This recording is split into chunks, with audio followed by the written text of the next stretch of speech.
Nous allons partager avec vous notre passion du cinéma à travers une émission qui a pour objectif de vous faire découvrir et aimer l'actu ciné de Brest et de ses alentours. Nous découvrirons ensemble les différents métiers de ce milieu qui semble si inaccessible en invitant à chaque émission un professionnel ou un amateur qui nous parlera de son parcours, son actualité et son dernier coup de cœur au cinéma. Et d'autres rubriques comme évidemment pour clore chaque émission sur une petite note d'humour. Aujourd'hui, nous sommes allés à la rencontre d'Antoine Mournès, co-scénariste et acteur principal d'un long métrage tourné à Brest cet été, Préjugés coupables. Bienvenue dans mon chez moi, enfin chez mes parents. Ah ouais. Parce que à la Courneuve, je sais pas si ça aurait été aussi idyllique, aussi champêtre. C'est bien d'habiter à la campagne, mais Bonjour Antoine. bonjour Nicolas. Alors c'est gentil de faire le cobaye pour notre première émission. Donc tu es co-scénariste et acteur principal dans le long métrage Préjugés coupables. Tu vas nous expliquer un peu plus le pourquoi du comment tu y es venu, comment tu y as participé, ton parcours. Enfin voilà, c'est à toi de parler surtout. Alors vas-y, présente-toi déjà. Antoine Mournès, j'ai 25 ans. J'ai terminé il y a un an mon master de cinéma audiovisuel à Paris et je recherche un travail. Et concernant ma participation à Préjugés coupables, à la base c'est Jean-Philippe Tranvoise donc lui il est journaliste, hein, il a une formation de journaliste reporter pour France 3, qui lui voulait se lancer dans la fiction. Et il recherchait une seconde plume pour écrire à deux ce film. Il m'a proposé parce qu'il avait bien aimé, j'avais déjà fait lire plusieurs de mes essais parce qu'à la base j'avais, c'est pas compliqué, mais à la base j'avais tenté les concours de la FEMIS et le connaissant assez bien, je lui ai fait lire, savoir ce qu'il en pensait, tout ça. Il a tout de suite bien accroché, il a bien aimé ma plume, donc il m'a proposé d'écrire ce film à deux, et puis voilà, on a écrit Préjugés coupables en 3-4 mois à peu près, à distance, moi étant sur Paris et lui étant entre Lorient et puis la Meuse. Donc tu as écrit. C'est quoi l'histoire, l'intrigue, en gros, sans tout dévoiler? C'est l'histoire d'un jeune étudiant qui se fait incarcérer pour la tentative d'homicide sur son petit ami.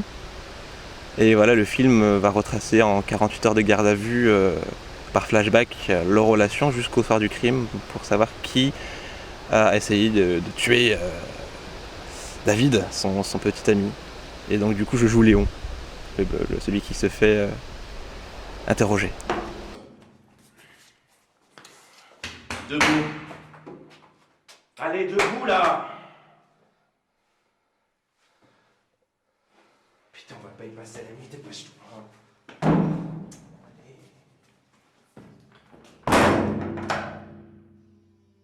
Alors ça va, ça va. On sait tout ce qui s'est passé, alors maintenant tu réponds à mes questions. C'est bien ton nom, ton adresse? Eh oh! Bon, il va me falloir que tu parles. Moi je m'en fous, j'ai tout mon temps. Où il est? C'est moi qui pose des questions. Nom, adresse. Il faut que je le voie. Il est à l'hosto. Dans un sale état, ton David. Qu'est-ce qu'il a fait pour mériter ça? Il a été voir ailleurs, c'est ça?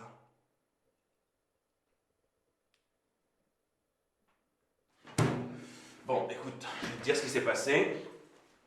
T'es rentré, tu l'as trouvé en train de tailler une petite pipe dans la cuisine. Non, t'as pas supporté, t'as pris un couteau et tu as réglé son petit compte à ce petit con. Mais vous êtes malade! Ah si! Bon, écoute, gamin. Tu vas pas me dire que c'était un accident, le couteau, le sang sur tes mains, t'expliques ça comment? Je sais pas. Mais arrête ton petit jeu là! Hein, ton petit copain allait voir ailleurs. Et t'as pas supporté, t'as voulu te venger, voilà tout! Mais non! Mais ça, tu vas te calmer, espèce de type! Ça va pas, non? PD, c'est ça? Lâche-le. Lâche-le. Chier!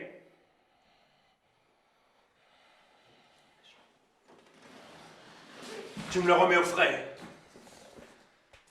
De toute façon, tu vas finir au trou. Tu vas voir, tu vas aimer. trop loin.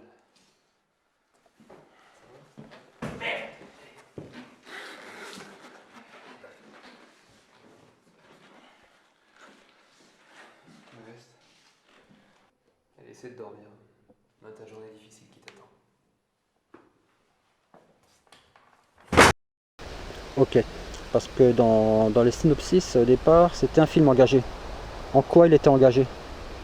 Engagé, parce que déjà d'une part, on peut dire que c'est un polar homosexuel. Et engagé parce que, je pense que Jean-Philippe serait plus à même d'en parler, mais à la base, moi je voyais pas trop le film comme étant engagé, mais engagé parce que on voulait... Parce qu'on l'avait écrit en 2013, c'était pile poil dans Le mariage pour tous et tout ça, et on voulait raconter une histoire banale d'amour entre deux garçons. Et après engagé, il faut vraiment savoir ce qu'on met derrière ce Justement, terme. c'est dans le synopsis que j'avais eu à l'époque.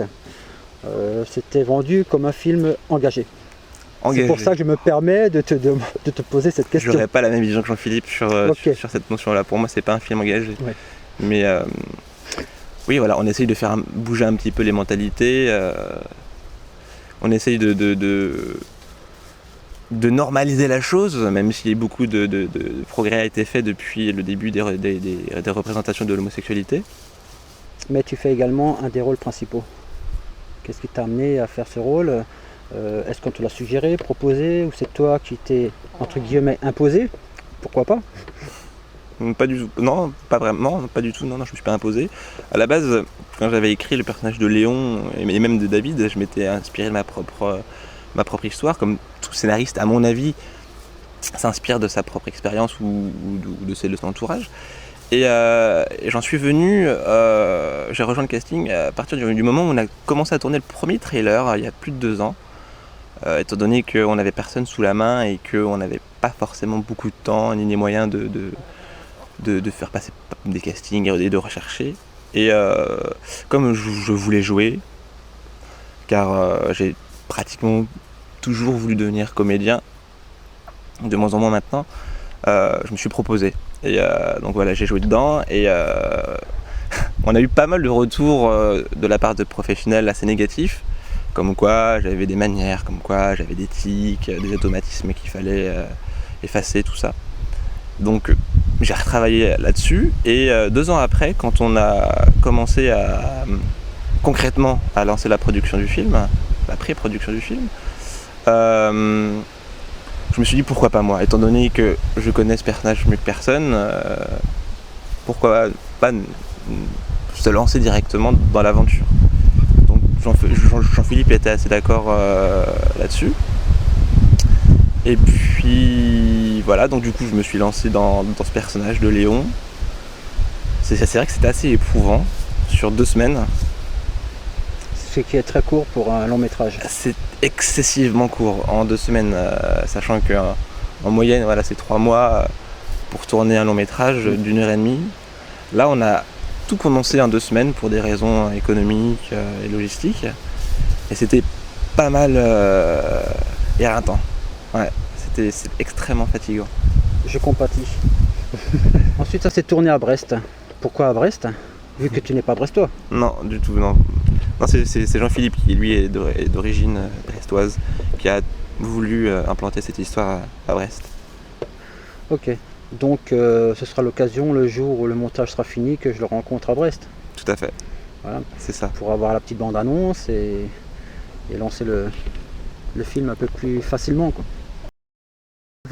D'être acteur, comédien, c'est un rêve.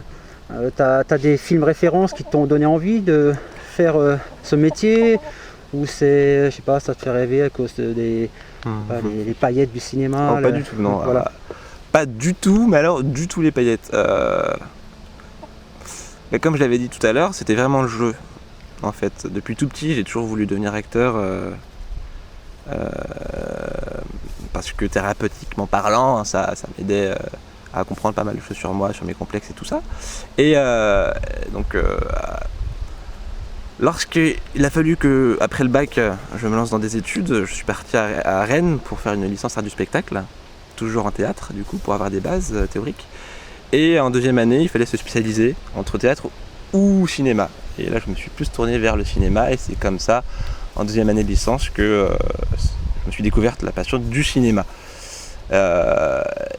Et donc du coup, j'ai toujours été passionné aussi d'écriture. En parallèle, j'écrivais des nouvelles, des essais, j'écrivais énormément depuis que je suis tout petit. Et donc pas mal de scénarios. Et quand j'ai tenté les concours de la FEMIS en scénario en 2012, c'est là que j'ai rencontré Jean-Philippe aussi, peu de temps avant.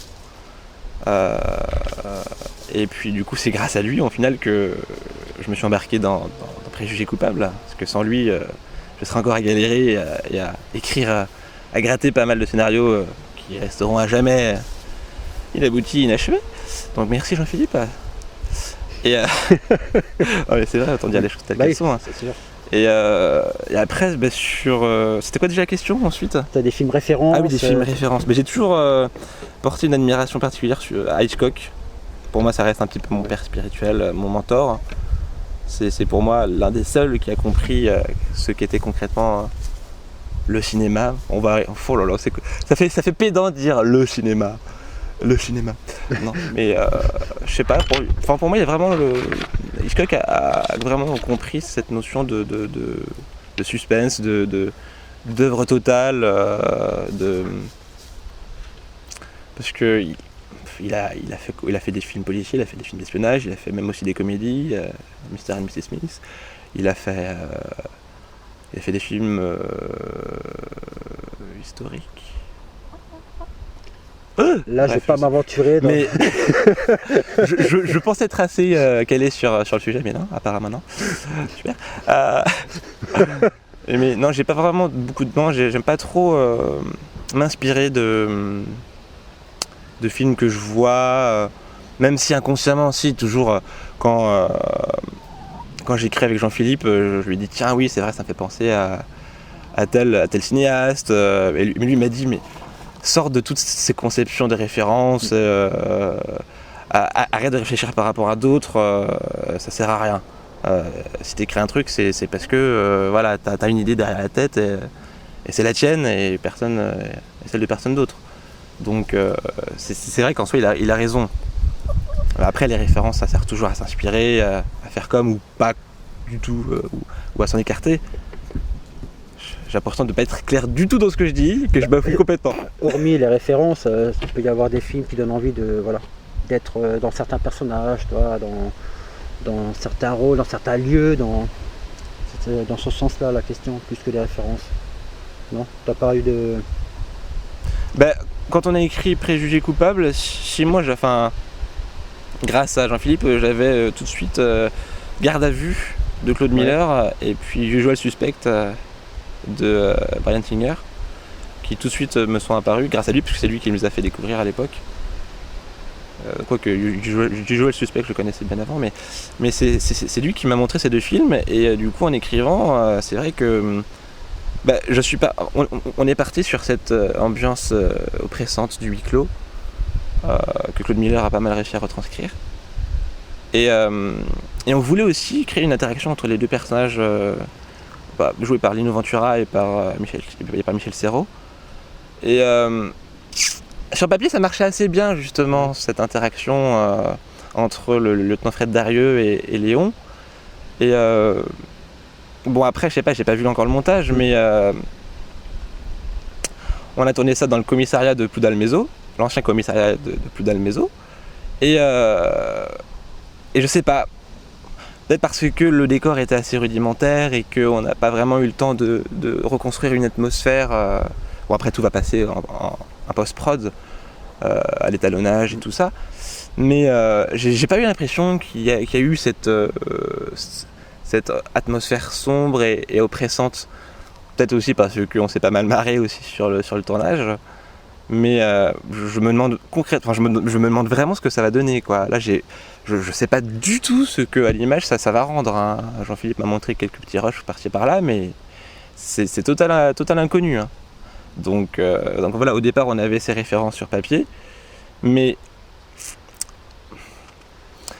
ça va jamais, je le sais, ça va jamais se voir à l'écran. Et je trouve que ça fait pédant de se revendiquer certaines références. Oui, alors mon film fait penser à un tel machin. Je trouve que c'est malsain de... J'ai bien compris. J'ai bien très bien compris. Pas de problème. Donc le tournage avait lieu en juillet. Ouais, C'était ça, fin juillet, ouais. Si je dis pas de bêtises, du 19 au 27. Non, attends, ça fait pas 2 semaines ça. Non, du 15 au 27, Ouais. c'est ça. Ouais, donc juillet. Donc Ouais. là, c'est en cours de montage. Ouais, c'est ça. Actuellement, le monteur a reçu les rushs il y a 2 semaines à peu près. Parce que Jean-Philippe a passé tout le mois d'août à trier, dérocher, transcoder. Transcoder, ça veut dire... bon, le terme technique est assez compliqué, mais tout simplement, ça veut dire sortir tous les rushs en basse définition pour plus facilement les retravailler et les exporter. Voilà, tout simplement. Donc le film à Brest.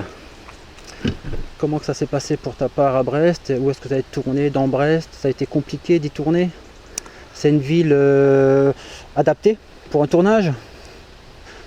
C'est une bonne question ça. Ah bah très bonne question. Je connais pas tous les films qui ont été tournés là-bas, mais à Brest, heureusement que Jean-Philippe connaissait pas mal de monde là-bas. C'est lui qui a fait tous les repérages, qui a pris contact avec tous les commerçants, la mairie et tout ça. C'est vrai que moi, concrètement sur place, j'ai pas servi à grand chose, enfin sur place en amont, parce que j'étais sur Paris. Oui, si, c'est très agréable à tourner. On a eu quand même 50, ouais. On a eu de la pluie comme du beau temps. Il faisait bon. Je crois même que la pluie nous a pas mal servi, j'espère. Je crois, ouais. Et alors moi, concrètement, maintenant, sur le tournage même, sur place, j'ai endossé pas mal de casquettes. Assistant de prod, parce que je me suis occupé des castings, parce qu'on était concrètement que 2 dans l'association dont j'ai trouvé le nom, Plus à l'Ouest Production, je suis content. Tu peux répéter, elle a pas de... Plus à l'Ouest Ok. Production. Parce qu'on a galéré à trouver un nom, tout ça. Bref. Ouais, donc du coup, je me suis occupé des castings, je me suis occupé j'ai aussi fait de l'assistant réal en amont sur le découpage, sur le plan de travail, tout ça. Et après sur place aussi, j'ai aussi touché un petit peu de caméra sur les séquences du restaurant entre la commissaire et Fred Darieux. J'ai fait un petit peu d'image. J'ai fait du son aussi sur la séquence de l'agression à la fac. Et puis, de toute façon, comme j'étais en permanence sur le tournage, sauf 2 jours quand même à la fin, parce que heureusement j'ai eu un petit peu de vacances, étant donné qu'on n'avait plus besoin de moi. J'ai le temps de me reposer. Sinon, comme j'étais toujours sur le tournage, je me suis rendu utile comme je pouvais, parce que je n'étais pas constamment à l'image. Et donc voilà, ma multicasquette. C'est aussi une des réalités du cinéma, c'est que quand on est à ce niveau-là, loin des grosses prods, loin des gros budgets, il faut être partout, tout faire. Il faut être polyvalent, il faut réussir à... C'est la galère. C'est la galère, mais en même temps, quand on est passionné, enfin, ça nous dérange pas, quoi, parce que là actuellement je suis rédacteur pour un site internet de cinéma et de séries, et c'est que du bénévolat, et très peu de sites fonctionnent n'est rémunéré, donc c'est entièrement de la passion, et quand on est passionné, il faut avoir le sens du sacrifice, il faut prendre sur son temps, sur sa propre vie, il faut mettre des choses de côté, et il n'y a que comme ça qu'on y arrive, je l'espère en tout cas, même si tout le monde n'y arrive pas au bout du compte. Pour ma part, je ne sais pas encore, je ne suis qu'au début, donc je touche du bois, il n'y en a pas. Si, là-bas, voilà, ou la peau de singe, mais oui, c'est la galère, mais en même temps, on n'a pas le choix, c'est la case Et obligée. comme tu disais tout à l'heure, c'est très chronophage. Ça nous bouffe énormément de temps, À tous et en les plus, niveaux. il faut quand même bien vivre, il faut quand même bien bouffer, donc à côté de ça, il faut quand même réussir à trouver un taf alimentaire.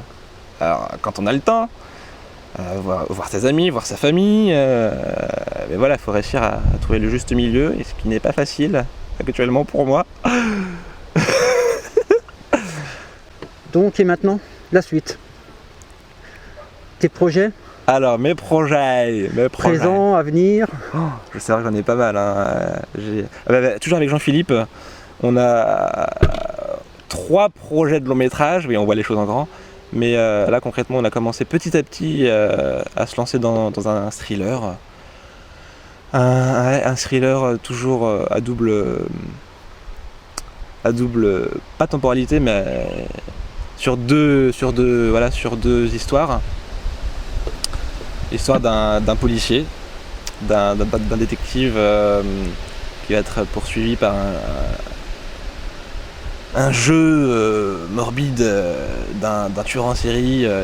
Il va tout perdre, encore une fois décidément. C'est vrai qu'on aime bien le sens de l'échec, Jean-Philippe et moi. Et après me concernant, j'ai un projet de court-métrage que j'ai depuis plusieurs années que j'aimerais quand même tourner là d'ici 2016. Un projet de série télé aussi. Tous les épisodes de la première saison sont écrits, donc j'avais même commencé les castings il y a quelques mois. J'aimerais me relancer là-dedans. Un projet de roman. Oui. Je peux t'interrompre, je suis comédien. Je suis dispo. C'est noté. Je marque Nicolas Schmitt. Pour la petite anecdote, on se tutoie parce qu'on se connaît un peu, parce que j'étais sur les rangs pour le rôle de ton père. Non, le père de David. Le père de David, ouais. Ok. Ça date un peu maintenant, j'ai vu tellement de scénarii. Donc, oui, j'étais sur les rangs donc, pour faire le père de David dans le film, mais tu me trouvais trop jeune. C'est vrai parce qu'à la base... Qu'as-tu à répondre pour ta défense?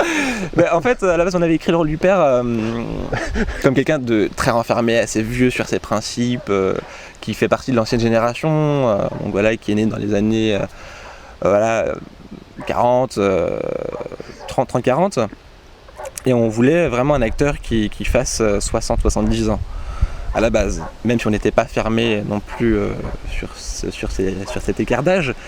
Et après, physiquement, non, tu correspondais assez bien, mais j'étais là, mais c'est pas possible, il fait pas son âge, il a quel âge? Il a la quarantaine, il a plus, moins. Oh, non, il fait moins forcément, non, il est jeune.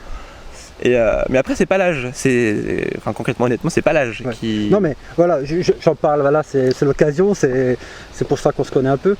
C'était qu'on était en contact par rapport à ça, et donc je t'avais répondu même, c'était étonnant parce que là, tu cherchais le personnage plus âgé pour faire le père. Je disais, mon fils, il va avoir 25 ans. D'ailleurs, c'est demain qu'il va les avoir. Joyeux anniversaire. C'est vrai, dis-le, joyeux anniversaire, Nicolas. Joyeux anniversaire, Nicolas? Oui, aussi. Nicolas Junior, joyeux anniversaire. Voilà. Donc voilà, c'est juste ma petite histoire. Mais je suis dispo quand même pour la suite si jamais je peux correspondre à un de tes rôles. J'en profite pour faire ma promo. C'est bien beau de faire la tienne. Bah oui, non, mais tu as tout à fait raison, tout à fait. Ah ouais. Et en plus, tu rigoles, maintenant que tu en parles, pour le rôle de ma série, j'ai un personnage qui pourrait assez bien te correspondre. Donc on reste en contact. Ok. Concrètement, actuellement, t'es en galère comme tout le monde, quoi.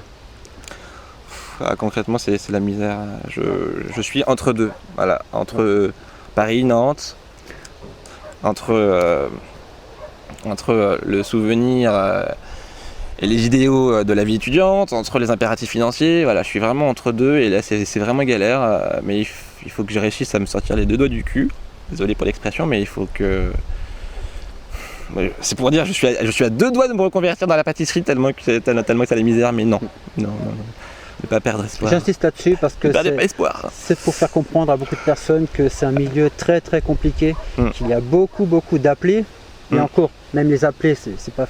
Déjà être appelé c'est une bonne chose, mais percer, se faire un nom, pouvoir en vivre déjà tout court, c'est très difficile. Pouvoir en vivre déjà tout court, c'est vrai qu'il y a beaucoup plus de demandes que d'offres, hein, et quand on n'est pas dans le milieu, on n'y arrive pas. Par exemple, on avait commencé là, pour Prêcher Coupable à se lancer dans un circuit de production avec le CNC, une production parisienne et tout ça, mais c'était tellement galère, et sachant que c'était notre premier film, le producteur parisien qui n'était pas non plus à 100% dedans, c'était assez tendu. Est-ce qu'on se fixe sur les salaires syndicaux, enfin sur des bases qui se font, ou est-ce qu'on se lance la tête la première là-dedans, quoi. Et c'est vrai que plus le temps avançait, plus on pouvait plus faire marche arrière, et on s'est dit bon, c'est maintenant ou jamais, quoi. Et donc du coup on a sorti l'argent de notre propre poche, de la poche de Jean-Philippe en l'occurrence, et on a réussi à débloquer 10 000 à peu près, en matériel, en régie, en logistique, pour faire, je l'espère, ce long métrage qui serait bien. Je sais pas encore. Voilà. Espérons. Espérons. Je ne demande qu'à voir. Moi aussi, justement. Ensuite, ce qu'on va faire dans chaque émission, notre invité nous parlera d'un de ses coups de cœur cinéma récents ou actuels. Donc, est-ce que tu en as un actuellement? J'en vois tellement pour le site. Raison de plus pour nous donner un qui t'a marqué. Même si tu n'as pas c'est pas ce que tu préfères, un qui t'a marqué. Un film qui m'a marqué. Ouais. Honnêtement, là je suis plus côté série. Là je regarde beaucoup plus de séries que de cinéma. Décidément, là je bifurque le jeu, théâtre, cinéma, série. Ça serait quoi demain? Un film qui m'a marqué. Ou alors une série, si tu préfères partir sur les séries, donne-moi une série culte pour toi. Une série culte pour moi? Actuellement. Série actuelle. Qui est encore diffusée. Oui, qui est encore diffusée, qui se tourne toujours. How to Get Away with Murder. Pour moi, ça reste culte. La saison 2 qui vient de commencer, la dernière production de Shonda Rhimes, avec Viola Davis, qui a reçu l'Emmy Awards de la meilleure actrice dans un drame. J'ai vu Boomerang récemment. Je trouvais ça plat. Ouais, c'est le cliché du cinéma français, malheureusement. Et il n'y a aucun film. Il n'y a aucun film qui m'ont... Non. Aucun. C'est quand même triste. Hein. Ah oui, quand même. Boys. Et du coup, j'écris quoi sur mon papier là? Ok, il n'y a rien qui te plaît. Bon, ok, néant. Néant. Voilà, c'est écrit néant. Voilà, encadré, souligné. Mais oui, mais je suis tellement exigeant aussi. Boys, tu peux marquer Boys, mais il n'est plus à l'affiche depuis plusieurs semaines. Mais en même temps, ça c'est par des formations professionnelles parce que mon sujet de mémoire c'était sur les représentations de l'homosexualité masculine. Donc voilà. T'emballes pas là. Pardon. Ah non, mais quand je suis passionné, moi je. Ouais, c'est bien. Ok, Boys. Bah ok, moi je connais pas, pour être honnête. Donc je regarderai ça. Bon, il va de toute façon, s'il est sorti. Il est sorti récemment, il va pas tarder d'être en DVD. Ouais, quoi. il va tarder en DVD. Enragé qui m'a l'air d'être pas mal. J'ai vu quelques petites images, il faut que j'aille le voir. Une adaptation de Mario Bava avec Guillaume Gouix et Lambert Wilson. Mémoire de jeunesse aussi. Un film assez complet. Il faut que j'écrive dessus justement d'ailleurs. Il faut que je fasse un article là-dessus. Qui à mon avis va faire pas mal parler de lui à mon avis. Bon après si je peux faire ma pub au niveau série, Dr Foster et Inside Number 9, qui sont des séries britanniques qui méritent vraiment le coup d'œil. Donc voilà, allez les voir. Voilà, là, c'est lancé. Je le mettrai quoi. Voilà. Ensuite, quelque chose à rajouter de particulier qui te vient en tête? Merci à toi Nicolas d'avoir pensé à moi, même si à la base je pense pas trop correspondre au cahier des charges de l'émission, mais bon, si tu m'as donné la parole c'est que si, donc merci. Si, tu corresponds tout à fait au cahier des charges. Les cahiers des charges sont des faire vivre, découvrir, parler des choses dans le milieu du cinéma qui se passe sur Brest et dans le Finistère. Le tournage s'est passé à Brest. Nous on est en contact par rapport à ce tournage en Brest. Tu es un des jeunes qui galèrent. Il n'y a pas que les jeunes, moi aussi je galère dans le milieu. Il n'y a pas d'âge pour galérer. Voilà. Donc c'est toujours intéressant d'avoir un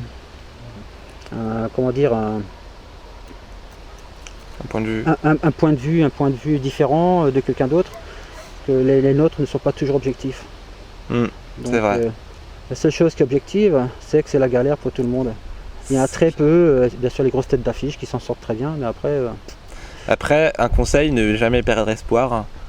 Ah oui, il faut persévérer, oui. Ouais, moi j'ai perdu espoir pour le jeu, mais... Enfin, c'est pas que j'ai perdu espoir, mais c'est que j'ai changé de corde à mon arc. Mais ne jamais perdre espoir, parce que ça pourra nous tomber au coin de la gueule avec une bonne rencontre, tout simplement, sans qu'on ne l'ait prévu. Donc... Mais quand même réussir à penser à demain parce que c'est pas facile, malheureusement. Comme je dis toujours, c'est la bonne rencontre au bon moment, tout simplement. C'est ça, non, en plus c'est ça. Avoir du talent, ça suffit pas. Être doué, ça ne suffit pas. Non, parce que beaucoup de gens réussissent et qui n'ont pas forcément de talent, je ne citerai pas de nom. Ouais, bah moi, Mais, pareil. Mais ouais, le talent ne suffit pas, il faut en avoir certes, c'est sûr, mais aussi avoir un très bon répertoire. Et je pense pas en avoir un. Enfin, je pense pas que le mien soit assez dense encore pour l'instant. Mais ça va venir. Ça va venir. Ça va venir. Bon, en tout cas, c'est moi qui te remercie car, comme je t'ai dit au début, tu es le cobaye. Tu vas faire partie de mes effets diaboliques de montage. Oh mon dieu, je m'attends au pire. Je vais faire des effets avec des flammes et tout, avec des bruits, puis j'en fous vert. Ah ouais. Non mais sérieusement, voilà, c'est pas évident de faire une première quoi, pour tout le monde et c'est très sympa de m'avoir reçu. Mais je t'en prie, merci. C'est un plaisir. Et j'en profite également car j'ai oublié d'en parler tout à l'heure, mais autant faire un petit peu ma pub aussi, enfin la pub du site pour lequel j'écris. Il s'appelle ciné-série-mag.fr. Donc voilà, c'est un site qui se veut original et divertissant, très sérieux sur le cinéma, les séries. Voilà, donc on écrit pas mal de critiques de films, de séries, avec des dossiers portraits sur l'histoire du cinéma avec des grandes figures comme Woody Allen ou James Dean. Et je vous invite à jeter un petit coup d'œil si vous voulez.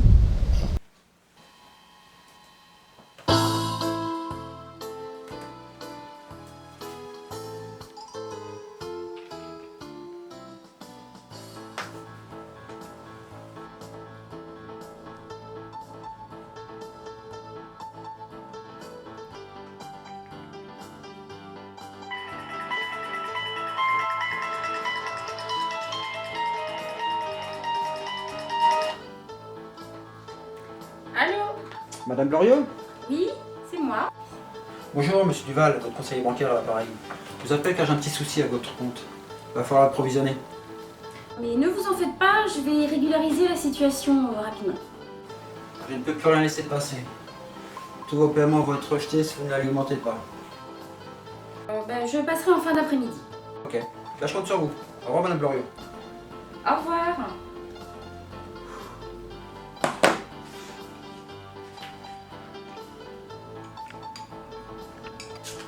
Et voilà, comme promis, je vous apporte des provisions. Oui, mais...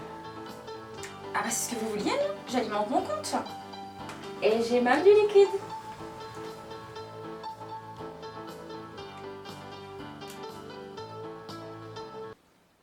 Évidemment!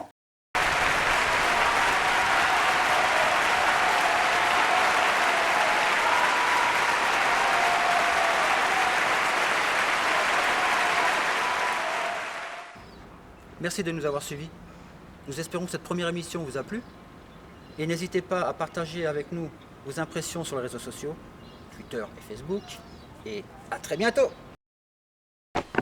On n'avait personne sous la main, donc du coup, je me suis proposé. C'est pas vrai. Allez, aléas du direct. Pas du direct. Nous découvrirons ensemble... Nous découvrirons ensemble... Je suis perdue. À la base, j'étais pas censé jouer le rôle de Léon, même si je m'étais un petit peu inspiré de ma propre expérience pour écrire. Décidément. Étale-le. Fais quelque chose, jette-le dans les temps. Bon, tu vas dire. Bienvenue à tous. Il suffit de dire ça. Parler de... Voilà, c'est reparti. C'est à niveau ton... Parce que j'ai l'impression que c'est pas droit. Bah, toi, t'es La droit. bulle est faite? Mets-toi. La bulle elle est... Bah, toi, t'es J'ai bien. l'impression que ça penche un peu comme ça, je sais pas. Ouais, ça penche, mais t'es bien cadré, quoi. Bon, ça peut te faire plaisir. Voilà, allez. Non mais c'est pour toi. Voilà, non, mais c'est toi qui as l'image. Nous allons partager avec vous notre passion du cinéma à travers une émission qui a pour objectif de vous faire découvrir et aimer l'actu ciné de Brest et de ses alentours. Waouh, c'était limite. T'as juste fini comme il faut. Faudrait presque la laisser. Quoi. Il faudrait presque la laisser, ouais. C'est Genre, tu sais, ça annonce après la suite. En train de juste... Attends!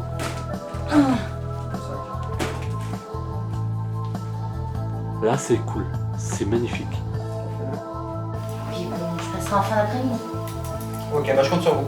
Au revoir, Madame Duval. Ah. Au revoir, monsieur Florio.